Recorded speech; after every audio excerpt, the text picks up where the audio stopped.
I'll ask you right now, if you're going to make 1 point, you get in one word, what are you going to say? I don't even know if I'll get a chance to get a word in. Well, you With do it right 12 now. of us? That's why we'll let you do it right now. Tough case for Conrad Murray. I'm curious to see what the defense has to say. And that's probably about as much as I'll get to say tomorrow night. You haven't made up your mind yet? Well, I'm a defense lawyer. Yeah. I always keep my mind open. But, you know, they're in a deep hole. See, I really want to hear what the defense has to say. do I. Yeah. Are you of the opinion that if this wasn't Michael Jackson, that this case would not have been filed? No. This is a case that would have been filed. I think so. I think that there's enough evidence. Let me step back. Would they have investigated as much as they did? That I don't know. But once they got to this investigation and they did all their homework, there was enough evidence that I think they had to go forward. Whether they would have gone through all this and investigated this doctor without all the publicity and it being Michael Jackson, that's the question I don't know. Let me ask you a political question, because we haven't really touched on it. You mentioned Steve Cooley earlier. How important is this case to the DA's office? I don't think it's important to Steve Cooley anymore. I mean, yeah, he's got a reputation, but he's resigning. I mean, he's retired. Yeah, but they want to win. He's out of course, you want to win. Wants to but win. It's not like the kind of case where the OJ case where this cost Garcetti his job. Right. Or someone, you know, it's not murder.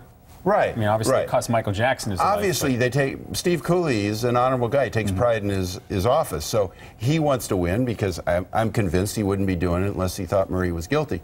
But yeah, they all take pride in what they do, and they all want to win. Both you get into battle, you want to win. What do you There's say no doubt about it. To fans who are fans of Michael Jackson who think there should be a greater charge than involuntary manslaughter?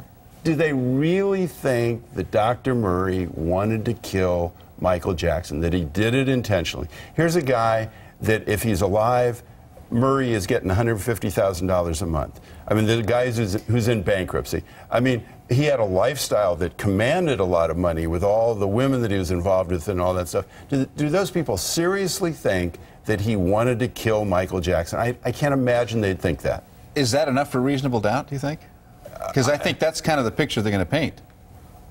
That's part of the picture. No, probably. because we're not saying that this is an intentional crime. If it's murder, it's not an issue. Then that is a defense. But with the manslaughter, they're saying he was grossly negligent. He wanted him to live, but he was so distracted with other things and fell so far below the standard of care for a doctor that he caused Michael Jackson's death. Is there you said gross negligence was that term we've heard over and over again.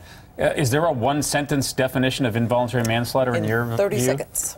Negligence that is so beyond the pale of what is expected under the circumstances as to cross the line between civil negligence, which is general negligence, and gross negligence, which makes it criminal.